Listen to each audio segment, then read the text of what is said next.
RNA TV देख रहे सभी दर्शकों का संध्या समाचार में स्वागत है। पाकिस्तान की पूर्व प्रधानमंत्री बेनजीर भुट्टो की बेटी असीफा सियासत में आ गई है। असीफा ने सोमवार को मुल्तान के पाकिस्तान में डेमोक्रेटिक मूवमेंट की रैली में भाषण दिया। असीफा ने कहा, अब वक्त आ गया है जब मुल्कों की सत्ता पर काबिज सिलेक्टेड सरकार को घर भेजा जाए। हम सब इमरान को इलेक्टेड नहीं बल्कि सिलेक्टेड प्राइम मिनिस्टर मानते हैं। असीफा के भाई बिलावल भुट्टो जरदारी पाकिस्तान पीपल्स पार्टी के चेयरमैन हैं। उन्होंने पिछले हफ्ते कोरोना पॉजिटिव पाया गया था। माना जा रहा है कि भाई की मदद के लिए ही असीफा पहली बार सियासी रैली में एक्टिव नजर आई हैं। भारत में अगले साल शुरू होगा वैक्सीनेशन। केंद्रीय स्वास्थ्य मंत्री हर्षवर्धन ने कहा कि अगले साल की शुरुआती 3-4 महीनों में हम लोगों के वैक्सीन मुहैया करवाने की स्थिति में होंगे। जुलाई-अगस्त 2021 तक 25 से 30 करोड़ लोगों को वैक्सीन लगवाने की योजना बनाई है और इसी को ध्यान में रखकर तैयारी कर रहे हैं। उन्होंने यह भी कहा कि जब तक वैक्सीन नहीं मिल जाती तब तक मास्क ही वैक्सीन है। मास्क लगाना, सोशल डिस्टेंसिंग को बनाए रखना बेहद ही अहम होगा। जम्मू कश्मीर पीपल्स कॉन्फ्रेंस के नेता, जेएनयू के पूर्व छात्र नेता और स्टूडेंट एक्टिविस्ट शहल रशीद ने पिता के आरोपों का पलटवार किया। शहला ने अपने पिता पर आरोप लगाया कि वे मेरी मां को मारते पीटते हैं, गाली देते हैं। वह एक अय्याश आदमी है। इससे पहले सोमवार को शहला के पिता अब्दुल्ला रशीद शोरा ने गंभीर आरोप लगाए थे। उन्होंने कहा कि शहला के देश विरोधी एक्टिविस्ट के लिए बाहरी देशों में फंडिंग आती है। उन्होंने इस संबंध में जम्मू कश्मीर की डीजीपी को लिखित शिकायत की जांच की थी। सोमवार देर शाम प्रेस कॉन्फ्रेंस भी की। उन्होंने कहा कि शहला के खेतों की जांच होनी चाहिए।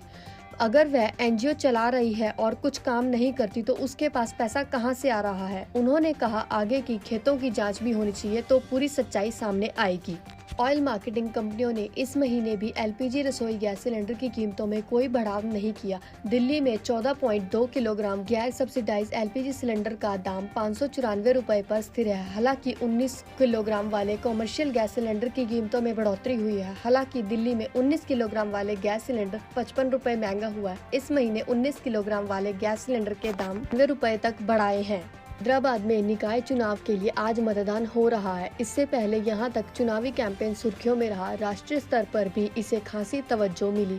इसके पीछे वजह रही बीजेपी के बड़े नेताओं का मतदान में उतरना। गृह मंत्री अमित शाह, पार्टी अध्यक्ष जेपी नड्डा और यूपी के फायर ब्रांड मुख्यमंत्री योगी आदित्यनाथ जैसे दिग्गजों ने यहाँ रोड शो और रैलियां की। अब सवाल उठता है कि आखिर निकाय चुनाव के लिए बीजेपी बड़े नेताओं को क्यों मतदान में उतार रही है। 90 के दशक में तो अटल अडवाणी विधानसभा चुनावों में ऐसा कैंपेन नहीं करती थी। कल तब की भाजपा और अब की भाजपा और उसकी पॉलिटिकल स्ट्रेटजी में बहुत कुछ बदला है। इसे समझने के लिए हमें फ्लैशबैक में जाना होगा। 2014 में प्रचंड बहुमत के साथ भाजपा सरकार बनी, नरेंद्र मोदी प्रधानमंत्री बने और Amit Shah man of the match. इस पॉलिटिकल टूर्नामेंट को जीतने के 2 महीने बाद भाजपा की कमान अमित शाह को सौंपी गयी। फॉर्मूला 1 में भी कोरोना का साया छाने लगा। रिकॉर्ड 7 बार के वर्ल्ड चैंपियन लुइस हैमिल्टन का टेस्ट पॉजिटिव आया। उन्होंने 29 नवंबर को बहरीन ग्रां प्री जीती थी।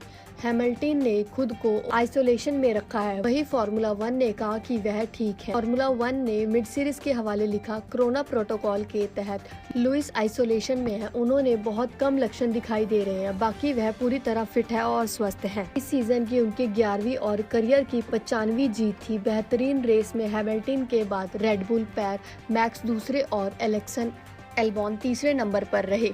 दार्जिलिंग की पहाड़ियों को, कंचनजंगा की सफेद बर्फ को देखने के लिए लोग देश के कोने कोने से आते हैं। यहाँ की खूबसूरत घाटियाँ, पहाड़ी झरने, घास के मैदान, पहाड़ी ढलान और दूर दूर तक दिखते चाय के बगान पर्यटकों को अपनी ओर खींचते हैं। लेकिन कोरोना ने दार्जिलिंग के दिलकश वादियों और आंखों में बस जाने वाले नज़ारों में पर्यटकों को दूर कर दिया है। टी टिम्बर और टूरिज्म के लिए मशहूर दार्जिलिंग में चाय के नए बगान लग नहीं रहे हैं। टिम्बर उद्योग दम तोड़ चुका है। टूरिज्म को कोरोना ने करीब करीब खत्म कर दिया है। दार्जिलिंग में हालात बेहद मुश्किल हो गए हैं। जंगलों में सैलानियों को घूमने वाले लोग घर चलाने के लिए अवैध शिकार की तरफ भी मुड़ सकते हैं। अभी हाल ही में दशहरे के दौरान 4 दिन कुछ टूरिस्ट आए, लेकिन ज्यादातर पश्चिम बंगाल के ही थे। बाहर के पर्यटक अभी नहीं आ रहे हैं। ये थे अब तक के मुख्य समाचार। ताज़ा अपडेट्स के लिए बने रहे आरएनए टीवी के साथ। धन्यवाद।